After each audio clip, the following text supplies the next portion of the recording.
Bishabelesh akatesh kanik maya, konesh kanik. ¿Cómo están? ¿Quieren aprender maya? Vamos a aprenderlo. Belay yane kanik ehsa aba. Hoy vamos a aprender pronombres personales. Comenzamos con el singular. Para decir yo se dice ten. Se lee las dos es. Ten. Para decir tú se dice tech. Así se escribe, así es la escritura. Para decir él o ella se dice leti. Ahora proseguimos con el plural. Para decir nosotros se dice ton. Para decir ustedes se dice tesh. Otra vez tesh. Para decir ellos o ellas se dice letiop. Una vez más, letiop.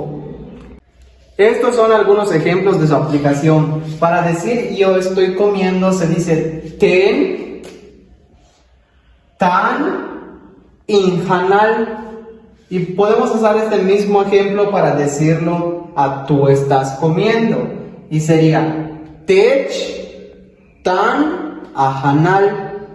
Y para decir él o ella está comiendo, decimos leti tan uhanal. Son otros ejemplos de su uso. Nosotros lo leeremos. Decimos ton ken shoke. De nuevo, ton ken shoke. Nosotros lo leeremos. Ahora pasamos con el siguiente, con ustedes. Tesh shane yan abash lesh. Ustedes también jugarán. De nuevo. Tesh shane yan abash lesh. El último ejemplo. Letio tune matu natobo letzikbalo. Ellos o ellas no entendieron el cuento o la plática. De nuevo.